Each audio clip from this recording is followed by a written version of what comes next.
दुसरा हमला. शहाजहा आझमने हंबीररावांवर कोल्हापूरच्या तळातून हमला केला. त्याने रावांना संपविण्याचे ठरविले, पण रावांचे सैन्य कसलेल्या योद्ध्यांचे होते. त्यांनी शहाजाद्यांचा पराभव केला व त्यास भीमा नदीच्या पलीकडच्या भागात रेटले. शहाजादा आझम व दिलेर खानाने एकदा निकराचा हमला केला, पण त्यातही त्यांना यश आले नाही. दिलेर खान व शहाजादा आतून विजापूरकरांना मिळाल्यामुळे दक्षिणेत विजय मिळत नाही, असा आरोप बादशहाने केला. दिलेर मन असणाऱ्या दिलेर खानास हे रुचले नाही. तो मिर्झा राजे जयसिंहापासून प्रामाणिकपणे दक्षिणेत मराठ्यांच्या विरोधात लढत होता. त्याला हा आरोप सहन झाला नाही. त्याने विष पिऊन आपले जीवन संपविले. बादशहाची वक्रदृष्टी आदिलशाही व कुतुबशाहीवर गेली. त्यांना संपविण्यासाठी आझम व मुअज्जम बाहेर पडले आणि दोन्ही शहांना मदत करण्यासाठी संभाजीराजेंनी रणवाद्य वाजविली. शंभूराजेंनी आदिलशहाच्या व गोवळकोंड्याच्या रक्षणासाठी रामचंद्रपंत अमात्यांना पाठविले. त्यांनी कुतुबशहा उर्फ तानाशहाला अनुकूल करून घेतले होते. तानाशहाने आदिलशहास अनुकूल केले होते. आता सारी दक्षिण एक झाली होती. शंभूराजेंच्या मार्फत मेलगिरी पंडित सैन्यासह विजापुरात पोहोचले, तर सरसेनापतींनी कवी कलशासह 30,000 सैन्य घेतले व पन्हाळगड जवळ केला. आता विजापूरचा रणसंग्राम सुरू होता. फोंड्याचा किल्ला गोव्याच्या पोर्तुगीज व्हाईसराय आल्होर यास आवडला. त्याने किल्ल्यावर आक्रमण केले. त्यावेळी गडावर पायदलाचे सरनौबत येसाजी कंक व त्यांचा पुत्र कृष्णाजी कंक हे अधिकारी होते. झुंज झाली. त्यात येसाजीचा पुत्र कृष्णाजी मारला गेला. रावांना याचे फार दुःख झाले. मांडवी पार पळणाऱ्या व्हाईसरॉयच्या पाठलागावर असलेल्या शंभूराजांचा घोडा मांडवी नदीत असताना अचानक आलेल्या पुराच्या पाण्यात लोंढ्यामुळे धारेत सापडला. तेव्हा स्वामीभक्त खंडोबल्लाळाने मांडवीत उडी टाकून शंभूराजांना घोड्यापासून वेगळे करून वाचविले. स्वराज्याच्या सर्व आघाड्यांवर सतत सुरू असलेल्या युद्धामुळे माणसे खर्ची पडली होती. त्यांची भरपाई करणे गरजेचे होते. त्यामुळे संभाजीराजे व सेनापती प्रत्येक देशमुखांना सैन्य भरतीसाठी पत्र लिहित होते. रावांनी सर्व सरदारांना याबाबत आदेश दिला होता. ताबडतोब पगार देण्याची व्यवस्था करण्यात येत होती. नव्या सैनिकांना युद्ध प्रशिक्षण देणाऱ्या छावण्याही काढण्यात येत होत्या. तेथे अनुभवी सेनानायक नवीन सैनिकांना घडवित होते. विजापूरवर हमला. शहाजादा आझमने विजापूरला वेढा घातला. त्याच्या तोफा विजापूरच्या 96 बुरुजावर धडकू लागल्या. बाणांचा गोळ्यांचा वर्षाव अखंडपणे होऊ लागला. 2 महिने झाले वेढा सुरूच होता. दुसऱ्या बाजूने कवी कलशाच्या तुकड्या वेढ्यावर छापे टाकत होत्या. तिसऱ्या बाजूने कुतुबशहाच्या तुकड्याही आल्या. सर्वांनी आझमच्या फौजांवर मारा केला. आता आझमला आतून बाहेरून तोंड देणे अवघड होऊ लागले. त्यावेळी औरंगजेब सोलापुरात होता. तेथून शहाजादाला दानागोटा, दारुगोळा, इतर रसदही पोचत होती. हंबीररावांनी छोटासा हमला करून हे दळणवळण बंद करून टाकले. आता आझमच्या छावणीत धान्याचा दुष्काळ जाणवू लागला.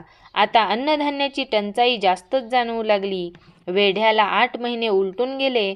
त्यामुळे उंट, घोडे मारून खाण्याची वेळ सैनिकांवर आली. आता वेढा उठवून परत या असा बादशहास निरोप आला. इकडे मिरजेच्या किल्लेदाराने मिरजेचं ठाणं अतिउतावळेपणा पोटी औरंगजेबास स्वतःहून दिले. त्यामुळे आता विजापूर जवळ मोगलांना तळ मिळाला. हंबीररावांनी असे होऊ नये म्हणून बळेगावच्या किल्लेदारास आजूबाजूच्या इतर महत्त्वाच्या लोकांना पत्रे पाठविली. आम्ही लष्करानिशी या प्रांत असताना तुम्हाला कोणत्याही बाबतीत भिण्याचे कारण नाही. गनिमाचा हिसाब मणी धरत नाही. मुघलांना आसरा देऊ नका. तुम्ही आम्ही मिळून गनिमाला सजा देऊ. त्यामुळे मोगलांना संरक्षण द्यायला निघालेल्या बळेगावच्या ठाणेदाराने आज्जम मुरादखानाने बेळगाव लढवायचे ठरविले. स्वतः औरंगजेबाने विजापूरजवळ रसूलपर येथे छावणी टाकली. ही छावणी म्हणजे 3 लाख लोकवस्तीचं शहर होतं. विजापूरवर आता दबाव वाढत चालला. हंबीरराव विजापूरच्या बाहेरून सतत हमले सुरूच ठेवले, परंतु कोटाच्या आत असणाऱ्या विजापूरकरांचीच मानसिक ताकद संपलेली होती. त्याचा सर्जाखान नावाचा प्रमुख कारभारीच हजारो सैनिकांबरोबर औरंगजेबास फितूर झाला होता. त्यामुळे विजापूर पडले. सिकंदर आदिलशहास वर्षाला 1 लाख रुपये देण्याचे मान्य करून त्यास नजरकैदेत ठेवण्यात आले. सेनापती राणांचे, हंबीररावांचे कष्ट वाया गेले. औरंगजेब एका चालत्या वाहनावरील सिंहासनावरून सोन्या चांदीच्या मोहरा उधळीत विजापूरच्या जामा मशिदीत गेला. तेव्हा विजापुरातील मुल्ला मौलवी रडत आक्रंदत होता. औरंगजेब विजापूरला असताना सेनापतींनी वऱ्हाडात धरणगावावर धाड टाकली होती व स्वराज्याचा खजिना वाढविला. मोगलांच्या पुढे जादा सैन्य ठेवावे लागत होते. त्या सर्वांच्या पगाराचा खर्च मोगलांमुळेच वाढतो, तर तो त्यांच्याकडूनच वसूल करावा असे सर्वांचे मत होते. म्हणून त्यांनी धरणगाव परिसर लुटला. रावांचं युद्धतंत्र अजोड होतं. स्वारीवर जाण्याचा प्रचंड वेग शत्रूच्या मनात धडकी भरवत असे. न थकता ते अविश्रांत परिश्रम घेत असत. कोणत्याही मोहाला ते वश होत नव्हते. त्यांची स्वराज्यनिष्ठा हेवा करावी अशी होती. एकनिष्ठता हे मूल्य महान होते. शत्रूलाही त्यांच्याबद्दल आदर वाटत असे. मराठ्यांची खरी ताकद या श्रद्धा व निष्ठेवरच अवलंबून होती. भागानगर जवळील गोवळकोंड्याच्या भव्य किल्ल्यातील कुतुबशाही बादशहाने संपविली. भव्य तटबंदी असणारा 87 अर्धवर्तुळांवर बुरुज असणारा गोवळकोंडा निकामी झाला. किल्ल्याइतकी माणसेही मजबूत, खंबीर, बुलंद असावी लागतात. कुतुबशाहीचे 2 सरदार शेख निजाम आणि अबुल्लखान पन्नी फुटल्यामुळे कुतुबशाही संपली. एका रात्री किल्ल्याचा मागचा दरवाजा उघडून पन्नीने रहुल्लखानाला आत घेतले आणि कुतुबशाह व कुतुबशाहीचा अंत झाला. अखेरचा हा तुला दंडवत, सोडून जासी गाव. हंबीररावांनी आतापर्यंत शेकडो युद्धे खेळली होती. मानाजी भोसले, रूपाजी, संताजी घोरपडे, धनाजी जाधव यांच्यासारख्या खंदे तलवार बहाद्दर तयार केले होते. थोरल्या महाराजांच्याकडून शिकलेले युद्धतंत्र त्यांनी आपल्या नवोदित सेनानायकांना शिकवले होते. देव, देश, धर्मासाठी अवघे जीवन समर्पित करणारे राव सत्याच्या मार्गावरून कधीही तसूभर ढळले नाहीत. आबासाहेब असोत नाहीतर शंभूराजे, दोघांनाही रोखठोक सल्ला देत मराठी रियासत हाच त्यांचा धर्म झाला होता. जेधेंच्या मुलावर रावांचे मुलासारखे प्रेम होते. युद्धानंतर स्वतःच्या जखमा विसरून इतरांच्या जखमा बांधणारा हा एक प्रेमळ मनस्वी योद्धा होता. शत्रूनेही ज्याची तलवारबाजी पाहताना भान हरपावे असे त्यांचे पदलालित्य होते. राजांच्यापासून फोडण्यासाठी त्यांनी अलग व्हावे म्हणून अनेकांनी प्रयत्न केले, परंतु रावांना संपत्ती, सत्ता कशाचाही मोह झाला नाही. राव एक आदर्श सेनापती होते. त्यांच्या हेराने बातमी दिली की वाई प्रांतात आदिलशाही सरदार सर्जाखान आत घुसत आहे. त्याला योग्य वेळी थांबवले नाही तर तो वाई ते कोल्हापूर प्रांतापर्यंत सर्व प्रदेश बेचिराग करील. बातमी कळाल्यानंतर काही क्षणातच नौबतीची इशारत झडली. रावांचा सैन्याला विशिष्ट खून मिळाली आणि सेनापती सैन्यासह वाईकडे तातडीने धावले. सर्जाखानास केव्हा फाडतो असे त्यांना झाले होते. हंबीरराव कराडपासून 2 मुक्काम पुढे आले तोवर खबर मिळाली की सर्जाखान वाई प्रांतात घुसू पाहतो आहे. पाचवडच्या पुढे आणि वाईच्या दक्षिणेत विचित्रगडाच्या पुढील विशाल मैदानावर दोन्ही सैन्य आमनेसामने आली आणि युद्धात सुरुवात झाली. प्रचंड रणकंदन सुरू झाले. काकड्या कापल्याप्रमाणे माणसे कापली जाऊ लागली. रणात प्रेताचा खच पडला रक्त मांसाचा सडा पडला. शेजारची कृष्णा रक्तरंजित झाली. नदीत पाणी आहे की रक्त हे कळेना. आकाशात घोड्यांच्या टापांच्यामुळे प्रचंड धूळ उडाली होती. तोफांचा भडीमार सुरू झाला होता. हंबीरराव एखाद्या बाणासारखे सर्जाखानाच्या शोधात पुढे निघाले. आज त्यांची तलवार विजेसारखी चमकत होती. त्यांना दूर अंतरावर सर्जाखान दिसला. रावांचे रक्त उसळले. ते मणी म्हणाले, हरामखोरा, स्वतः आदिलशाही वाचू शकला नाहीस आणि आता औरंगजेबाच्या आज्ञेवरून आम्हाच डुंबविण्यास आलायस. थांब, तुला चारी मुंड्यात चित्तच करतो. तुला मराठे काय विजापूरची फौज वाटली? हर हर महादेवाचा नारा आसमंतात गुंजला. राव भराभर शत्रू कापत पुढे जात होते. त्यांची तलवारबाजी इतरांना दिपवित होती. परंतु आज त्यांच्या लक्षात आले नाही की कुणीतरी आपल्यावर नजर ठेवून आहे.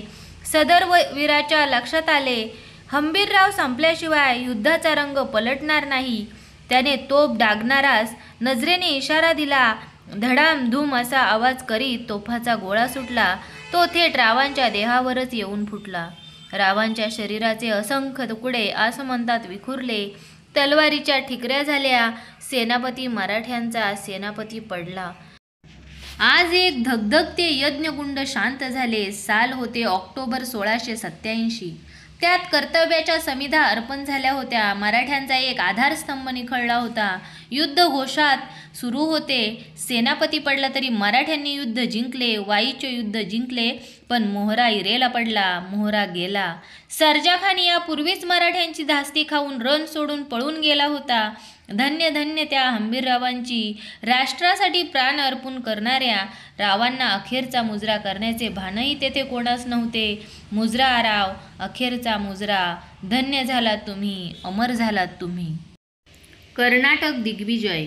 दसऱ्याच्या मुहूर्तावर दक्षिण दिग्विजयासाठी बाहेर पडावयाचे ठरले. सैन्याची सर्व व्यवस्था तातडीने करण्याची महत्त्वाची जबाबदारी सेनापती या नात्याने हंबीररावांच्यावर पडली.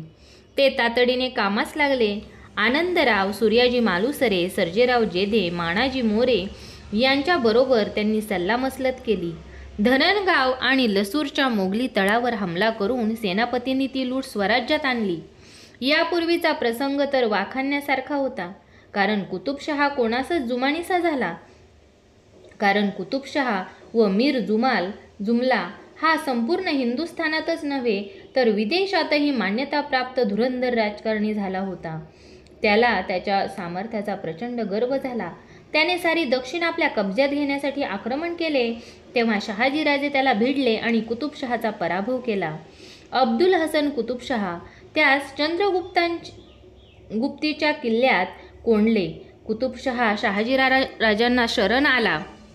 वजीर मीर जुमलाही शहाजीराजांना शरण आला. त्याने आपल्या सर्व साहित्यानिशी लढाईचा खर्चही शहाजीराजांना दिला. त्यावेळेपासून भोसल्यांची भीती शहाच्या मनावर होती.